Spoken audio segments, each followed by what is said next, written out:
समाचारों बुलेटिन की शुरुआत करेंगे मार्केट के अपडेट के साथ। वीकली एक्सपायरी से पहले बाजार में जोरदार जोश दिखा। आज रिलायंस और बैंकिंग सेक्टर के बल पर बाजार की रिकॉर्ड क्लोजिंग हुई। सेंसेक्स, निफ्टी, मिड कैप्स सभी रिकॉर्ड ऊंचाई पर बंद हुए। सेंसेक्स 302 अंक बढ़कर 67,097 पर बंद हुआ। वहीं निफ्टी 84 अंक चढ़कर 19,833 पर क्लोज हुआ। सबसे ज्यादा खरीदारी थी banking, public sector stocks, energy stocks में।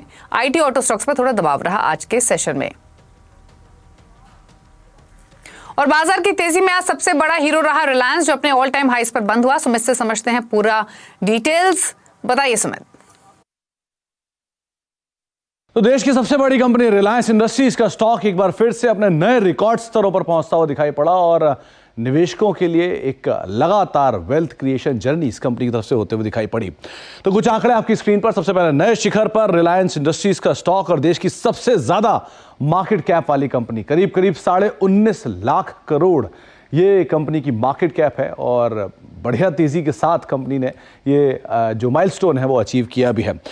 किस तरह की तेजी है, तेजी के पीछे के ट्रिगर है वो आपकी स्क्रीन पर, जहां पर नए कारोबार का डीमर्जर, कंपनी के एनर्जी वर्टिकल को लेकर कहीं ज्यादा कामकाज, रिटेल, टेलीकॉम के ऊपर कंपनी का काफी फोकस और एक अच्छे नंबर्स भी विद टाइम कंपनी ने पोस्ट किए।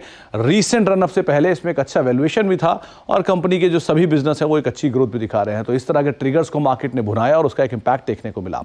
कुछ और इंटरेस्टिंग नंबर, बीते 10 साल में कंपनी की बिक्री में करीब 8% की एक एनुअल ग्रोथ देखने को मिली। 13% के आसपास की एनुअल ग्रोथ कंपनी के मुनाफे में रही।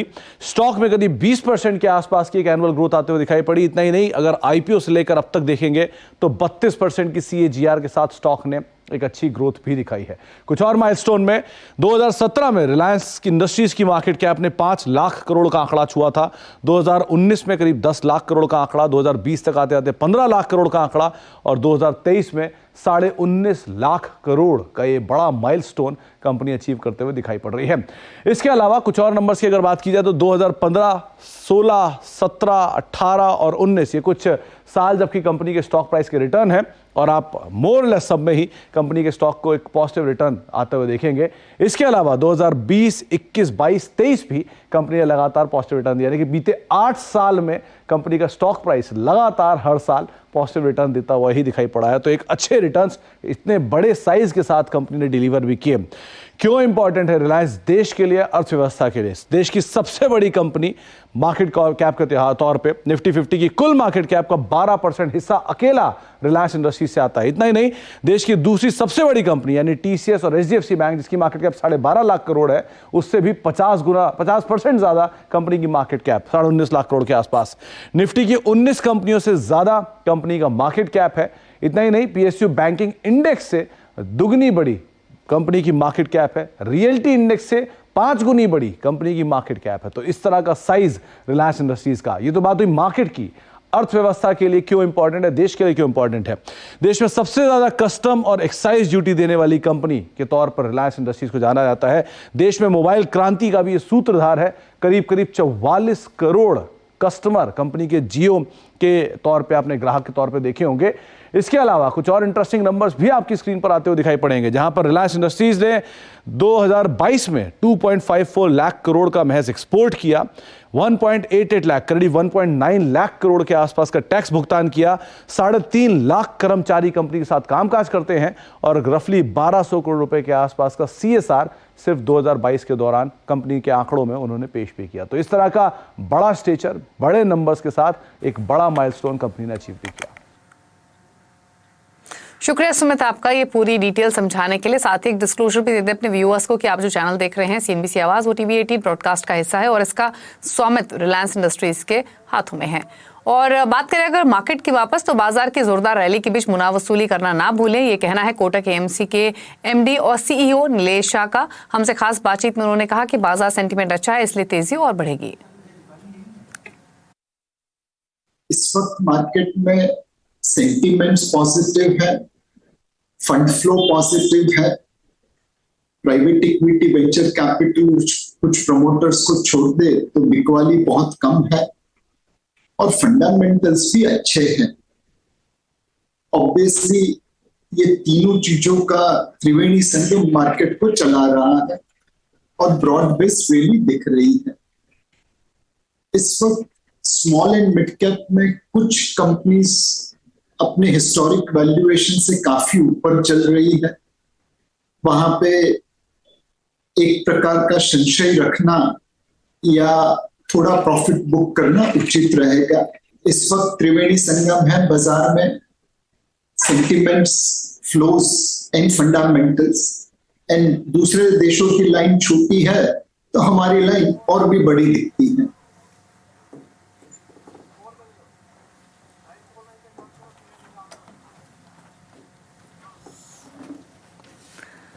और बात करें अब कुछ और मुद्दों की, तो देश में टमाटर से लेकर दालों की कीमतों में अगस्त से गिरावट आने की उम्मीद है। सीएनबीसी आवाज से एक्सक्लूसिव बातचीत में consumer affair secretary Rohit Kumar Singh ने कहा कि जून जुलाई में हर साल दाम बढ़ जाते हैं, लेकिन जल्द ही सब्जियों से लेकर दालों की कीमतें कम होंगी।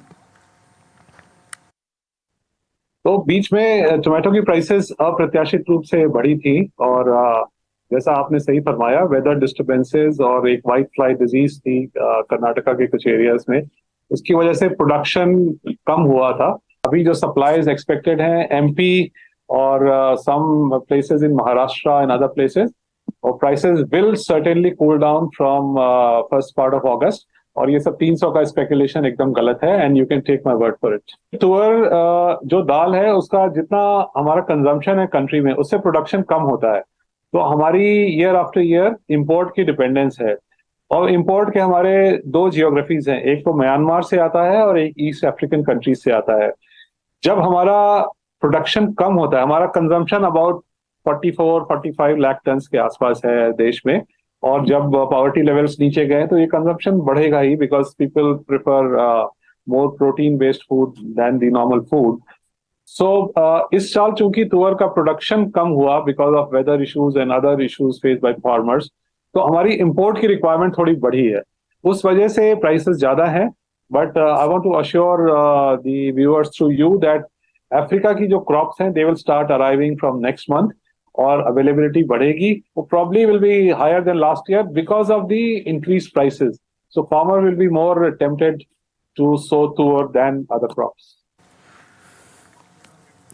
और कल से शुरू होने वाले संसद के मानसून सत्र को सुचारू तरीके से चलाने के लिए आज दिल्ली में बैठकों का दौर जारी है। 3 बजे से सर्वदलीय बैठक शुरू हो चुकी है और उसके बाद एनडीए के घटक दलों की बैठक भी होने वाली है। पूरी खबर के लिए चलते हैं लक्ष्मण रॉय के पास। तो लक्ष्मण, बताइए आज की बैठक में क्या फोकस रहने वाला है और क्या संसद सुचारू तरीके से चलने की संभावना दिख रही है?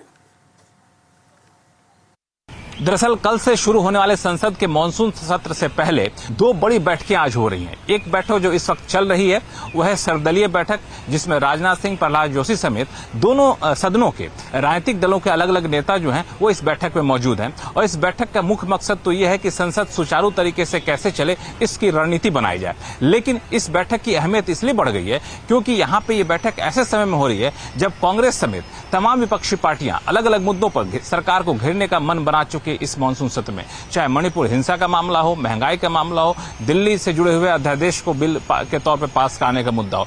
इस पर सरकार की अग्नि परीक्षा होगी क्योंकि यहाँ पर सरकार को घेरने के लिए तमाम विपक्षी पार्टियां पहले से तैयार है। लेकिन इस हंगामे के बीच में कैसे कामकाज किया जा सकता है सुचारू तरीके से, इसकी रणनीति, इस पर चर्चा इस बैठक में निकलकर होगी। और बैठक के बाद लगभग पता चल जाएगा कल से शुरू होने वाले मानसून सत्र की तस्वीर कैसे रहने वाली है। और इस बैठक की अहमियत एक और वजह से महत्वपूर्ण हो जाती है क्योंकि बैठक ऐसे समय में हो रही है जब विपक्षी पार्टियों ने इंडिया का एक नाम से प्लेटफॉर्म बनाया है, दूसरा एनडीए है। तो इंडिया वर्सेस एनडीए की एक झलक संसद के इस मानसून सत्र में आपको देखने को मिलेगी। दोनों अपनी अपनी ताकत दिखाएंगे, तो इस लिहाज से संसद का मानसून सत्र काफी अहम हो जाता है। लेकिन इस बीच इस सर्वदलीय बैठक के तुरंत बाद 5:30 बजे एनडीए के घटक दलों की बैठक होगी। उसमें रणनीति ये बनेगी कि आखिर विपक्ष के प्रहार के कैसे करारा जवाब दिया जाए। तो वह बैठक भी काफी महत्वपूर्ण होने वाली है। और उस दोनों बैठकों के बाद आप कह सकते हैं कि अगले संसद के मानसून सत्र की रूपरेखा या तस्वीर एक तरीके से निकलकर सामने आ जाएगी। कल से शुरू होने संसद सत्र कितना हंगामेदार रहेगा, आखिर इस सत्र में क्या कुछ हो सकता है। और मंगलवार को दिल्ली में हुई एनडीए की बैठक में 39 दलों ने 13 प्रस्ताव पास किए हैं। इसमें सभी दलों ने प्रधानमंत्री नरेंद्र मोदी के नेतृत्व में भरोसा जताया और उनके नेतृत्व में एकजुट होकर 2024 का लोकसभा चुनाव लड़ने का संकल्प लिया। प्रस्ताव में एनडीए के सहयोगियों ने लोकसभा चुनाव जीतने और लगातार तीसरी बार प्रधानमंत्री मोदी के नेतृत्व में केंद्र में सरकार बनाने का विश्वास जताया। प्रस्ताव में कहा गया कि विपक्ष पहचान और प्रासंगिकता के संकट से गुजर रहा है और दिशाहीन है। बैठक में प्रधानमंत्री नरेंद्र मोदी ने कहा कि एनडीए में एन का मतलब न्यू इंडिया है, डी का मतलब डेवलप्ड नेशन और ए का मतलब एस्पिरेशन यानी लोगों की आकांक्षा है। पीएम मोदी ने अपने संबोधन में विपक्षी दलों पर भी निशाना साधा। जब गठबंधन सत्ता की मजबूरी का हो, जब गठबंधन भ्रष्टाचार की नीयत से हो, जब गठबंधन परिवारवाद की नीति पर आधारित हो, जब गठबंधन जातिवाद और क्षेत्रवाद को ध्यान में रखकर किया गया हो, तो वो गठबंधन देश का बहुत नुकसान करता है। और बहुजन समाज पार्टी ने 2024 का लोकसभा चुनाव अकेले लड़ने का फैसला किया है। बीएसपी अध्यक्ष मायावती ने कहा है कि वो ना तो विपक्षी गठबंधन इंडिया का हिस्सा बनेंगी और ना ही एनडीए का हिस्सा बनेंगी। मायावती ने यह भी ऐलान किया है कि वो मध्य प्रदेश, छत्तीसगढ़ और तेलंगाना में अकेले चुनाव लड़ेंगी, जबकि पंजाब और हरियाणा में क्षेत्रीय दल से गठबंधन करेंगी। मायावती ने विपक्षी दलों के गठबंधन को जातिवादियों और पूंजीवादी दलों का गठबंधन करार किया है। अब बीएसपी को लोकसभा चुनाव में व इससे पहले राजस्थान, मध्य प्रदेश, छत्तीसगढ़ व तेलंगाना आदि राज्यों में होने वाले विधानसभा चुनाव में भी अकेले ही चुनाव लड़कर अपनी पार्टी का बेहतर रिजल्ट लाना होगा। लेकिन बीएसपी पंजाब, हरियाणा आदि इन राज्यों में वहाँ की रीजनल पार्टियों के साथ मिलकर जरूर चुनाव लड़ सकती है, बशर्ते अब वर्तमान में उनका एनडीए व परिवर्तित किए गए यूपीए से भी कोई संबंध नहीं होना चाहिए। और विपक्षी गठबंधन का नाम इंडिया रखे जाने को लेकर नीतीश की नाराजगी की अटकलों को खुद नीतीश कुमार ने खारिज कर दिया है। नीतीश ने इसे अफवाह बताया है। कल तो अनेक पार्टियों की मीटिंग थी, तो वहां का मीटिंग होके चल दिए। आज कह रहा है कि वो जो प्रेस कॉन्फ्रेंस हो रहा था उसमें थे ही नहीं, तो हम ही तो कह के सब बात मानिए लिया है सब, और वहां से उठ के हम चले आए यहाँ। इसलिए कि मेरी इच्छा राजगीर की हो रही थी ना, कि हमको मन था कि हम राजगीर, देर हो रहा हमको, तो इसीलिए हम आ गए हैं और कोई बात नहीं है। इसलिए पूरे तौर पर हम लोग साथ हैं। और 2024 के लोकसभा चुनाव की बिसात बिछ गई है। एनडीए बनाम इंडिया की जंग में कौन किस पर भारी पड़ेगा, आज आवाज अड्डा में इसी पर करेंगे बड़ी चर्चा शाम 7:57 पर।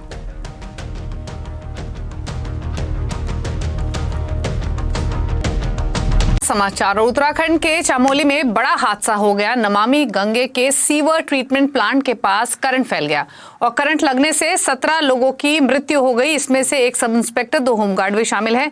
वहीं घायलों को इलाज के लिए ऋषिकेश के एम्स में भर्ती कराया गया है। मुख्यमंत्री पुष्कर सिंह धामी ने हादसे पर दुख जताया। मामले की मजिस्ट्रेट जांच का आदेश भी दिया है।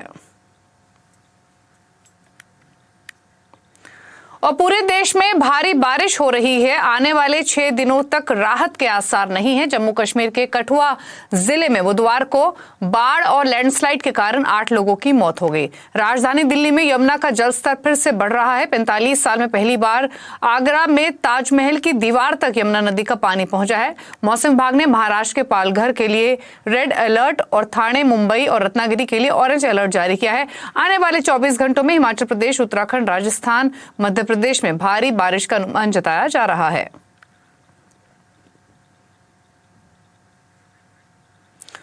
और ट्विटर ने वेरीफाइड यूजर्स के लिए कमाई का रास्ता खोल दिया है। कैसे होगी ट्विटर से कमाई, इस पर आज का कंज्यूमर अड्डा देखिए शाम 5:57 पर।